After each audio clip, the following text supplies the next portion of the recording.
Therefore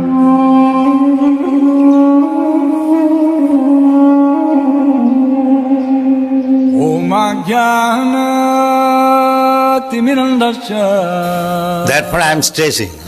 हरे कृष्णा। श्रील प्रभुपाद की जय। हम लोग स्कंद 1 अध्याय 13 और श्लोक संख्या 46 1.13.46 काल कर्म गुण आधीनो देहो अयम पांच भौतिक कथम अन्यान अस्तु गोपायेत सर्पग्रस्तो यथा परम। हरे कृष्ण। तो यहाँ पर महाराज युधिष्ठिर को शिक्षा दी जा रही है कि वो चिंताग्रस्त थे अपने ताऊ महाराज धृतराष्ट्र के लिए और ताई गंधारी के लिए कि मैं उनकी रक्षा नहीं कर सका, वो घर छोड़ के चले गए। तो यहाँ पर बताया जा रहा है कि किस शरीर से आप उनकी रक्षा करना चाहते हो। ये 5 तत्वों से निर्मित शरीर जो स्वयं ही किसी के अधीन है, और जो स्वयं किसी के अधीन है वो दूसरे की रक्षा क्या कर सकता है। ये जो भौतिक शरीर है हमारा, ये काल, कर्म और प्रकृति के 3 गुणों के अधीन है पहले से ही। तो किस तरह से ये किसी दूसरे की रक्षा कर सकता है। और स्वयं भी ये सर्प के मुंह में फंसा हुआ है। इस शरीर की तो अपने पता ही नहीं है शरीर को कि उसने कब खत्म हो जाना है, कब उसने नष्ट हो जाना है। तो शरीर की भी स्थिति जो 5 तत्वों से बने इस शरीर की स्थिति ऐसी है कि वो स्वयं सर्प के मुंह में फंसा हुआ है। और प्रभुपाद अपने तात्पर्य में लिख रहे हैं, राजनीतिक, आर्थिक, सामाजिक तथा सांस्कृतिक प्रचार द्वारा विश्व आंदोलनों से किसी को कोई लाभ होने वाला नहीं, क्योंकि ये श्रेष्ठ शक्ति द्वारा नियंत्रित होते हैं। कि चाहे आप जितने राजनीतिक आंदोलन कर लो, आर्थिक आंदोलन कर लो, सामाजिक आंदोलन कर लो, या कल्चरल प्रचार कर लो, अपनी संस्कृति का प्रचार कर लो, कितने उससे कुछ होने वाला नहीं है। क्योंकि सबको नियंत्रित कौन कर रहा है, किसके कंट्रोल में सब कुछ, वो तो एक श्रेष्ठ शक्ति के कंट्रोल में है। और वो श्रेष्ठ शक्ति क्या है, भगवान कृष्ण है। बद्ध जीव पूरी तरह से भौतिक प्रकृति के नियंत्रण में होता है।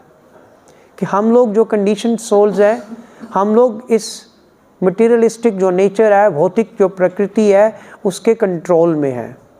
और जो प्रकृति के 3 गुणों के प्रभाववश होने वाले कर्म तथा सनातन काल के रूप में व्यक्त होता है। ये जो भौतिक प्रकृति है, ये किस प्रकार व्यक्त होती है हमारे सामने, काल के रूप में और प्रकृति के 3 गुणों के रूप में।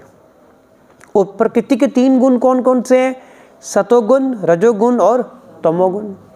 सतोगुणी हुए बिना मनुष्य वस्तुओं को असली रूप में नहीं देख पाता। कि जब तक हम सतोगुणी नहीं होंगे तब तक हमें असलियत नहीं दिखेगी, हम लोग भ्रम में रहेंगे। अतएव रजोगुण तथा तमोगुणी व्यक्ति अपने कार्यों को सही दिशा नहीं दे पाते। और जो रजोगुणी है वो भी अपने कार्यों को सही दिशा नहीं दे पाते। तमोगुणी का सवाल ही नहीं पैदा होता।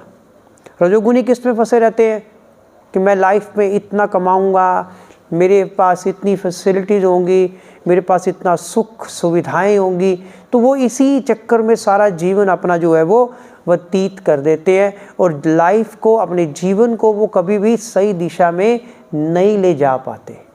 और तमोगुणी का तो सवाल ही नहीं पैदा होता। वो तो आलसी, प्रमोद में फंसे हुए हैं, नशे में फंसे हुए हैं, ऐसे लोग तमोगुणी होते हैं। तो वो अपनी लाइफ को सही दिशा में कैसे लेके जा सकते, कभी नहीं लेके जा सकते। तो केवल सतोगुणी व्यक्ति कुछ हद तक कैसा कर पाता है कि सतोगुणी व्यक्ति जो है उससे असलियत पता है कि जीवन का लक्ष्य क्या है। उसे पता है कि ये मनुष्य जन्म जो मिला है केवल और केवल इस जन्म और मृत्यु के चक्कर से बाहर निकलने के लिए भगवान श्री कृष्ण की सेवा करने के लिए, वैकुंठ धाम में जाने के लिए हमें ये मनुष्य जन्म मिला है। क्योंकि अधिकांश व्यक्ति राजसी तथा तामसी होते हैं। अगर देखा जाए मोस्टली जितने भी लोग हैं वो राजसी है और तामसी है। इस संसार में हर व्यक्ति एम्बिशियस है और सबसे ज़्यादा एम्बिशन किस चीज़ में है?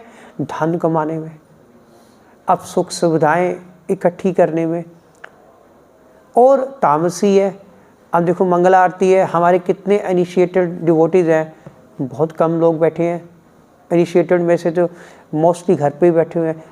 ये तमोगुण है कि अगर हम सुबह नहीं उठ पा रहे, ये आलस है और ये तमोगुण है। और अतएव उनकी योजनाएं तथा परियोजनाएं शायद ही अन्यों को कुछ लाभ पहुंचा सके। तो ऐसे लोग जो भी प्लानिंग्स करते हैं, जो भी योजनाएं बनाते हैं, ना तो उसका उनको कभी लाभ होता है, ना दूसरों को उसका लाभ होता है। प्रकृति के गुणों के भी ऊपर शाश्वत समय होता है। ये जो प्रकृति के 3 गुण है जिसकी बात यहाँ पे की गई है कि ये हमारा जो भौतिक शरीर जो है प्रकृति के 3 गुणों के अधीन है, कहते उससे भी ऊपर है समय जो कि शाश्वत होता है, जिसको काल कहते हैं। क्योंकि ये भौतिक जगत की हर वस्तु की आकृति को बदल देता है। काल जो है इस संसार में जितनी भी वस्तुएं हैं उसकी शेप को बदल देता है, आकृति को बदल देता है। हमारा शरीर बचपन में कैसा होता है, थोड़ा बड़े होते हैं, उसकी शेप, उसका आकार, उसकी फॉर्म बदल जाती है। फिर बूढ़े हो जाते हैं, उसका आकार, उसकी शेप, उसकी आकृति बदल जाती है। कोई नई वस्तु हम लेके आते हैं, 1 महीने बाद 2 महीने बाद देखते हैं सारे चेंज हो गया। तो काल जो है किसी को भी बदल सकता है। यदि हम अस्थायी रूप से कोई लाभप्रद कार्य कर भी ले तो समय बीतने पर काल द्वारा ये अच्छी परियोजना भी नष्ट कर दी जाती है। कि अगर हम टेम्पररी कोई लाभप्रद कार्य कर भी ले, भौतिक कार्य है, कहती फिर क्या होगा, समय बीतने से ये अच्छी परियोजना भी विनष्ट हो जाती है।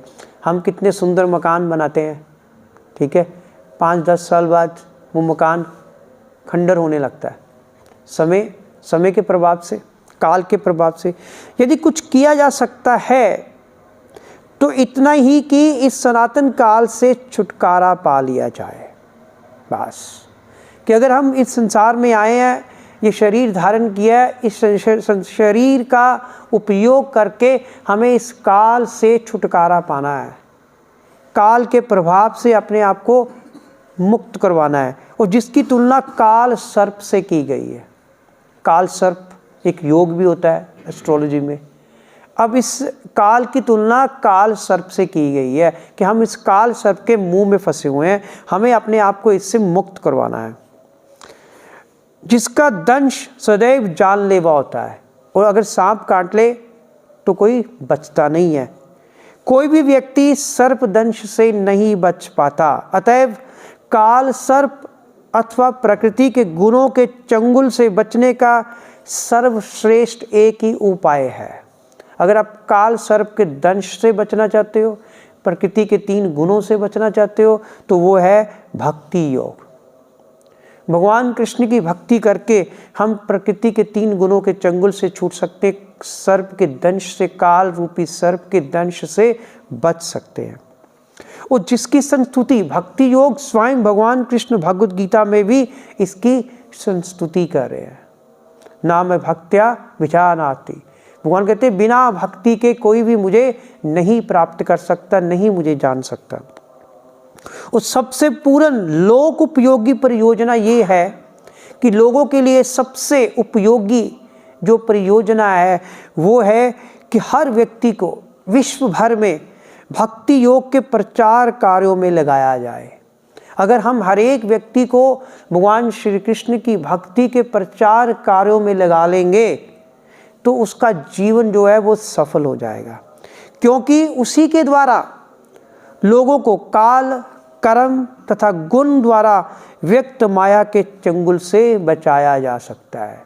अगर सभी लोग भगवान श्री कृष्ण की भक्ति करेंगे और उसका प्रचार करेंगे, दूसरों को भक्ति करवाएंगे, वो खुद भी काल से, प्रकृति के 3 गुणों से अपने आप को मुक्त करवा लेंगे और सारे संसार के दूसरे लोगों को भी उससे मुक्त करने में उनकी हेल्प करेंगे। भगवद गीता से इसकी स्पष्ट रूप से पुष्टि होती है। हरे कृष्णा। श्रील प्रभुपाद की जय।